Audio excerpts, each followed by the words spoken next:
Please welcome Alicia Silverstone.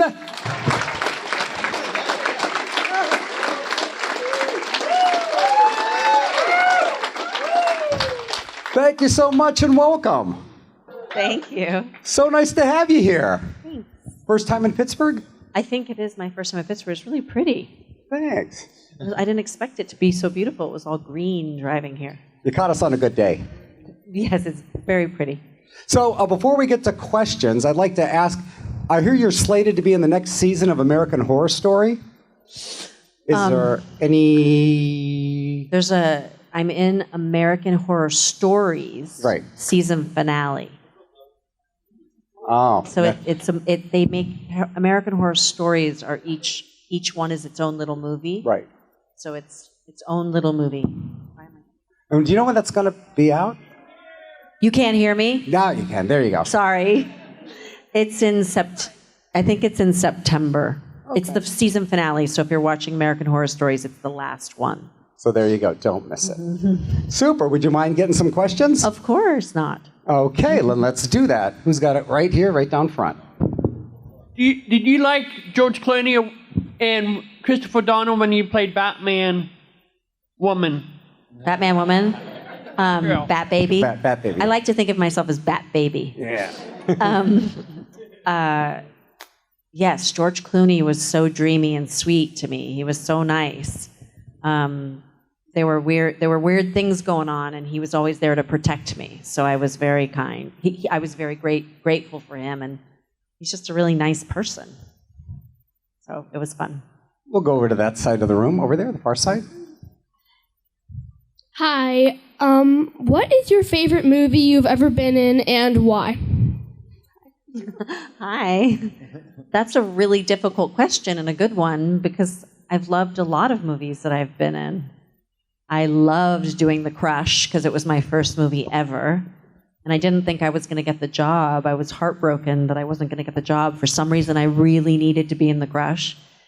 And then I did get it, and that was a dream. So that's probably the best one. But then there's been so many good experiences.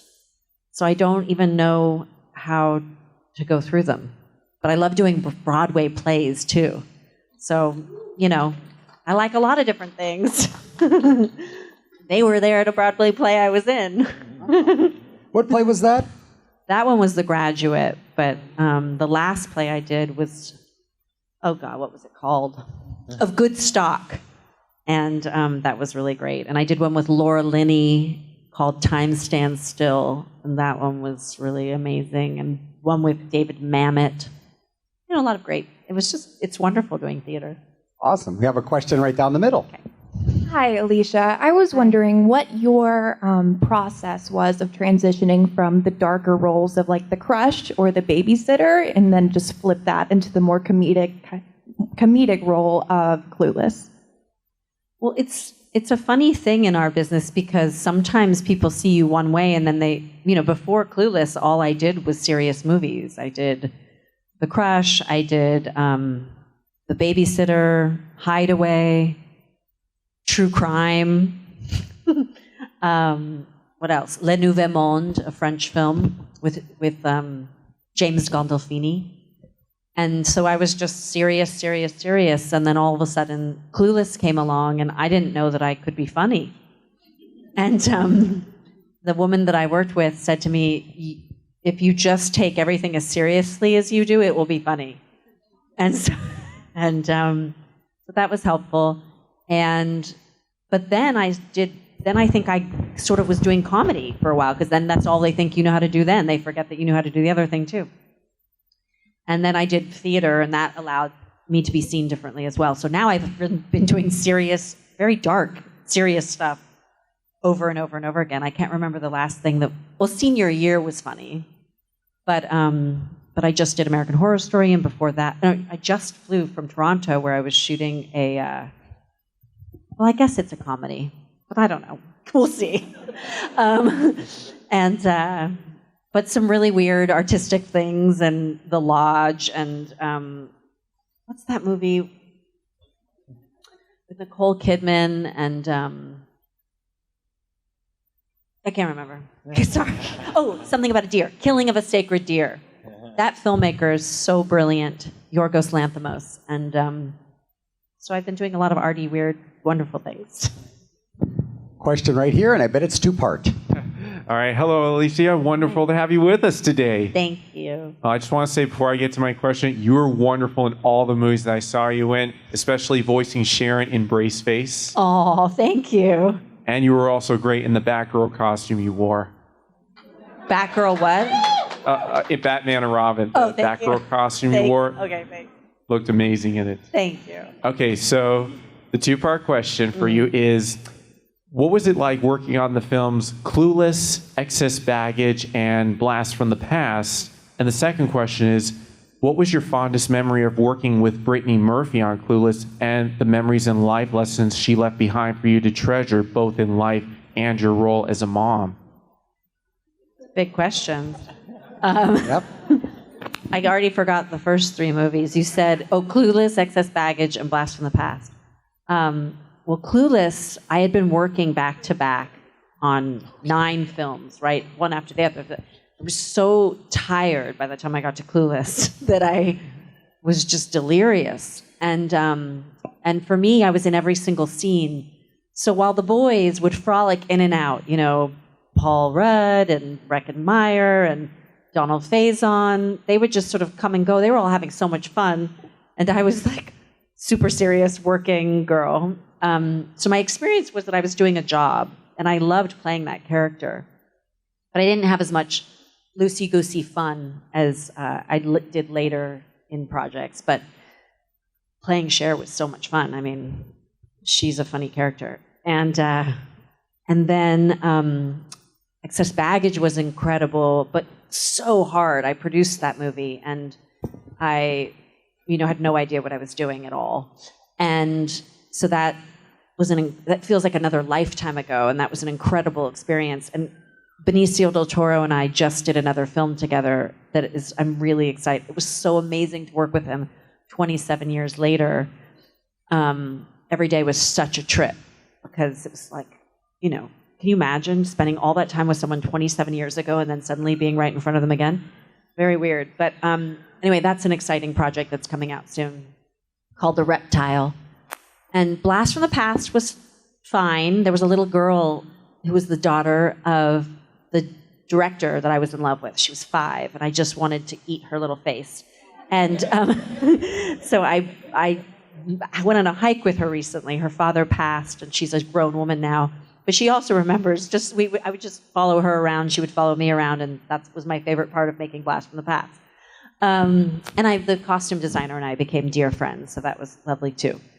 A talented man named Mark Bridges. He's so brilliant. Anyway, then what was the next question? Brittany. Brittany was attached to her mommy, so her mom was around all the time, and that's what I really remember is Brittany and her mom, and my mom was on set a lot too, and I don't have a ton to say about Brittany because it's so personal and intimate, so I'll just leave it at that. She was so, what I remember the most is how good she was. When she auditioned for the part, I just remember going, oh my God, this girl's amazing. You guys see this, right? They said, yes, we see. But she was brilliant at Thai. So good. And There's a question way off to the left side, right over here. Yes, right over here. Hi. Hey, I was just wondering, what was it like working with Jared Leto on The Cool and the Crazy? And also, I believe Ralph Bakshi, that was one of his only live-action productions he had done since he was an animation director. What was it like doing that movie? That's amazing that you're bringing that up. Ralph Bakshi is a madman, and he's wonderful, talented man. And Jared Leto is an interesting character. And that was a time. That was a time. I was very young, and I'll get in trouble for anything I say, so I'm not going to say anything. Okay? A safe question right down the middle. Okay, great. Hi, Alicia. Thank you for being here, number one. Thank you. Now, my question to you is, now that you've run the gamut from teen star to adult actress and run different categories of entertainment, which was your favorite medium or project and why? Well, I think some of the most incredible experiences I've had have been on stage, to be honest. The feeling of theater is so incredible. And I remember doing a play with David Mamet called Boston Marriage, and it was with Mary Steenburgen and Rebecca Pidgeon, and I played their slave housekeeper, but they called me Slavey. I think that was my name, Slave, and which is not cool. But the direction, it was just I was a little Scottish maid, is what I was, and I don't know, the experience every night. You felt so much like this is where I'm meant to be. I felt this. My heart would just be jumping up and down every night, and it was one of the most incredible acting experiences of my life, to be honest. And it's just a precious thing because probably no one here saw that, and it's just whoever was there, in that audience for that period of time. It's this very fleeting thing. But that was one of the most incredible experiences ever. And then I loved doing American Woman. That was really fun. And I was sad that went away. And, I loved working, like Anne Heche. My dear friend, she is an incredible actress. Just one of my favorite all-time acting experiences, just walk up again opposite her, being, playing with her. And then her husband, or her boyfriend at the time, who was an American Woman with me, because she said, you should work with my boyfriend, James. And he was great. So I worked with him twice, and then I did Requin. I did Requin recently with him. And not a ton of people saw that film. Maybe nobody liked it, I don't know. But that filmmaker, Le Von Kit, is a brilliant Vietnamese filmmaker, and I was a big fan of his. So I just put my whole heart and soul into that one. But I feel like I've been working so much, I can't even keep track of all. I'm like trying to think of all the movies. But I've just been having fun. I really enjoy what I do. I feel really lucky. There was a time where I took a big, big break from it all. It all felt very difficult. And I wanted to do my activism. I wrote The Kind Diet. I wrote The Kind Mama. I care very much about the earth and people's health and animals and all of that. So I got really distracted with that, and I didn't think I could do both. And now I have a really nice balance of both, and that feels really, really good. So I think all mediums, even my podcast, that's another medium. I love doing my podcast, talking to people like Kevin Smith about how he almost died, and how director Kevin Smith, and how he saved his life, and Pinky Cole from the Slutty Vegan in Atlanta, Georgia. Really great conversations with all kinds of wonderful people. It's really great. So I feel very lucky. Thank you. For people who don't know, what is your podcast and where can they find it? My podcast is called The Real Heal. And we did one season so far, 10 episodes, and it's all about how will we really heal ourselves, asking the question, how do we heal our planet, our communities, ourselves? And talking to friends and doctors and all kinds of really interesting people about that question, about deep healing, because we all need it. Thanks. Question in the middle. Hi. So what do you think is the hardest role you've ever played? The hardest role? It's a good question. The hardest role? I don't know. Where I was the most scared or challenged, maybe? Don't know. Can't remember right now. Sorry. That's a really good question, though. I don't know. Let's head into the next one, then. They all feel really hard before you start. They feel unmanageable. Doing the David Mamet play. And then all the plays, just these monologues you have to learn. And when I read it, it seemed like a good idea. And then when I'm doing it, I'm like, this is never going to become part of me. I'm never going to get this. And then you do. Or when I went out to do The Graduate with Kathleen Turner, I remember she she walked into my dressing room right before we were starting, and she said, you know, in her deep, gorgeous voice, "Darling, are you ready for this?" And I started screaming, "No, I'm not ready!" Like, no. And then over the loudspeaker, they said 30 minutes, and then 15 minutes. I was hysterical. All I did was scream the whole way until we started. And then I was okay. So following that, is there a different way that you look at scripts from theater and movies, the way you study them, or you kind of have a certain method on the way you look at material? Do you mean to choose what to do kind of thing? No. To prepare. Prepare. No, I guess it's the same. I just know that with theater, the luxury you have is that whatever work I do beforehand, I'm showing up and I get a whole month to work on it. And when you're doing a film, you know, I was on vacation and I flew from Greece to Toronto to do a film, which I didn't know I was going to be doing. It just happened out of nowhere. And so I was jet lagged, upside down, crazy, and just needed to learn it in, 5 minutes kind of thing. I just turned around. And I can do that. That's fun too. I knew that it was possible. It wasn't too complicated. Or American Horror Story. I was in the kitchen making tacos for my kid and making a video, and my agent called and said, "Oh, you need to be somewhere on Tuesday." I said, "No, I'm going to Yosemite. I'm already leaving." And that turned out that I couldn't go to Yosemite. I needed to do this show. And I thought it would be a small part, but it's the lead. I'm in every single scene, and there's massive dialogue. So, yeah, you just sort of, everything, you just take it as it comes. And that's the fun of our business. You never know I don't know what's going to happen tomorrow. Never know.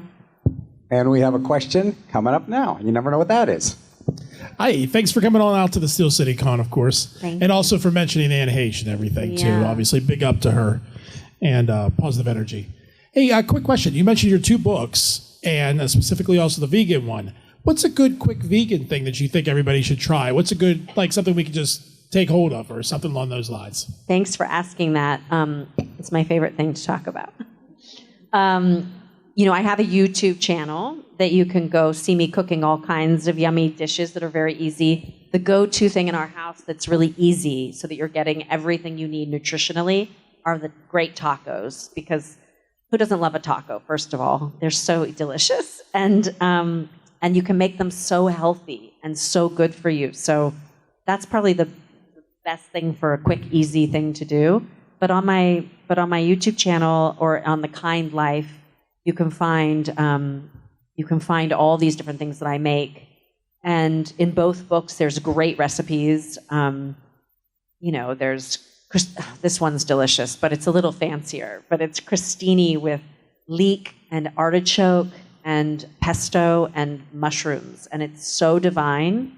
If you're having a little party, that's really nice. Or you could do the cheesy, easy guacamole dip, which is really good for ball games, right?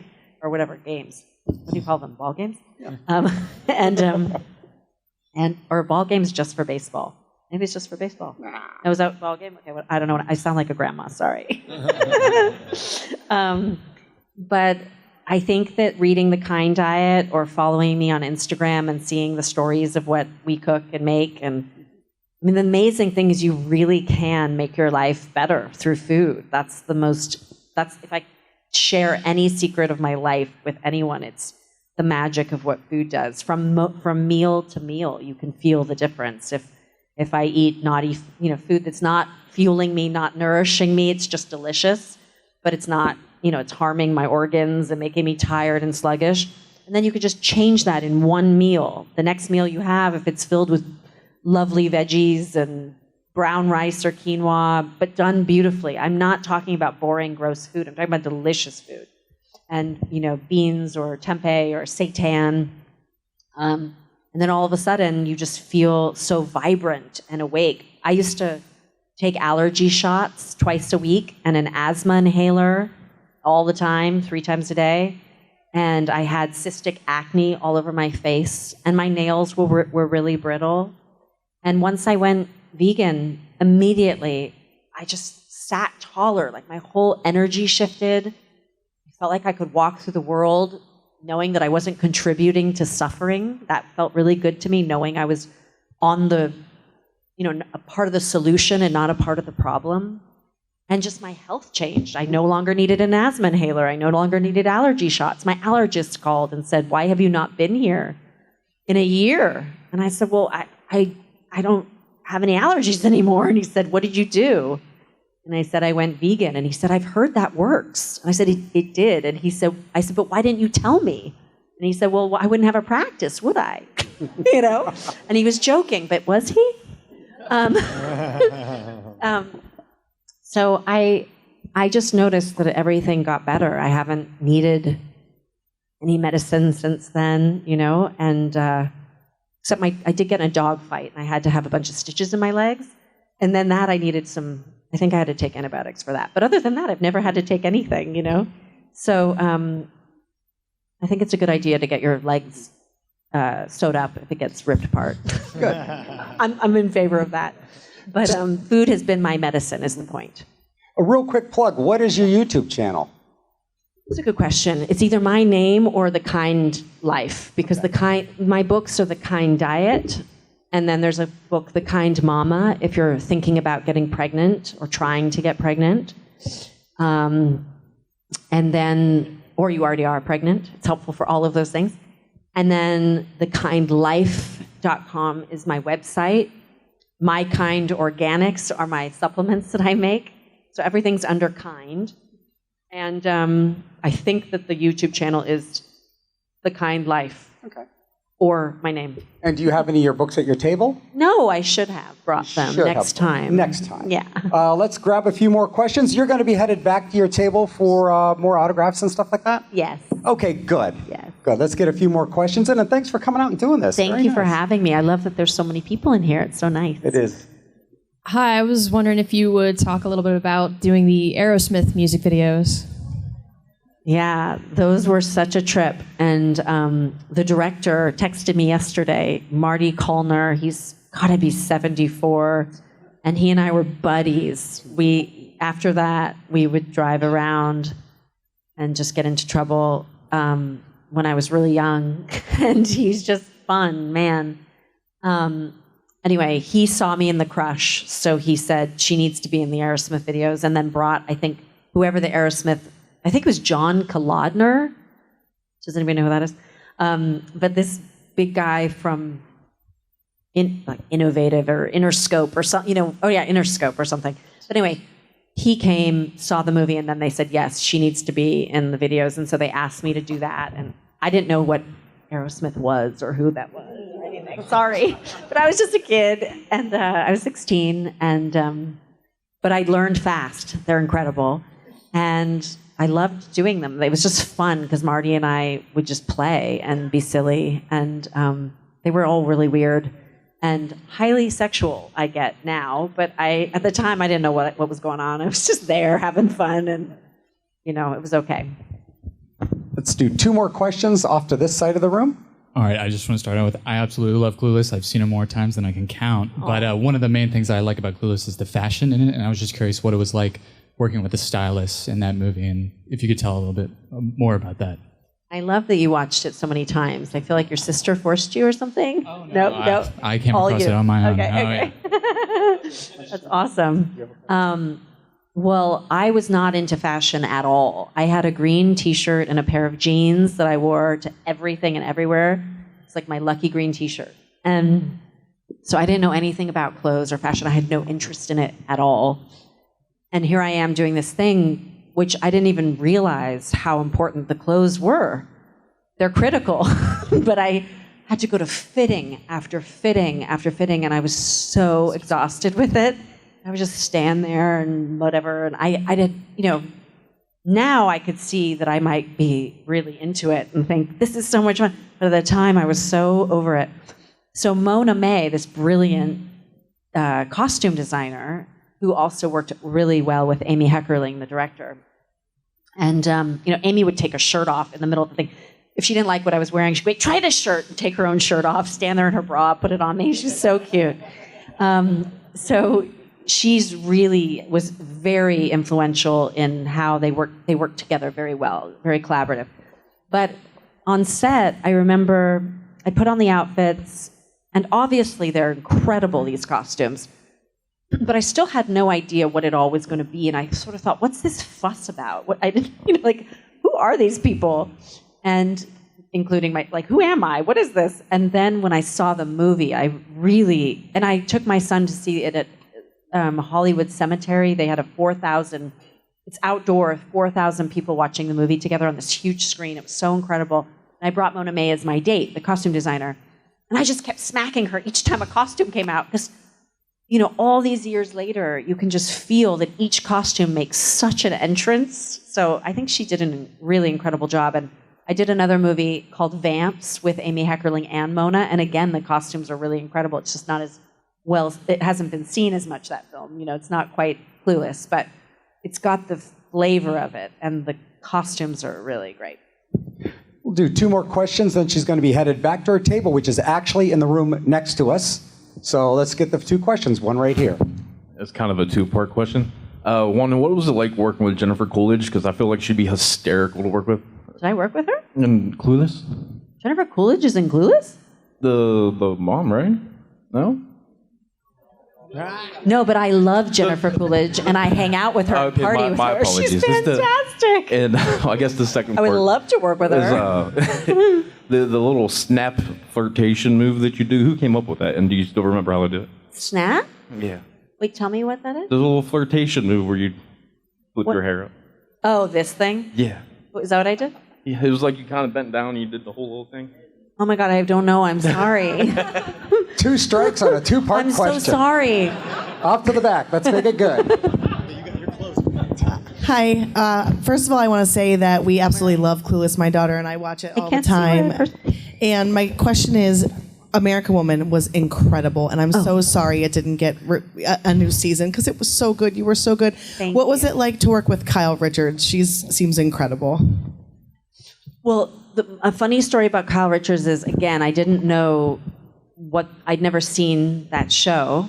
And so I got asked to go have a meeting, and I knew that in the meeting there was, in my mind, a guy named Kyle, a guy named Alex, and a guy named, I can't remember right now. And so when I got into the room, I was like, where's the other guy? Where's Kyle? And then I realized, oh, Kyle's a girl. And that was really fun to meet her. And she's a very strong, cool woman. And the most time I spent with her, I would say, was having dinner with her after we were done.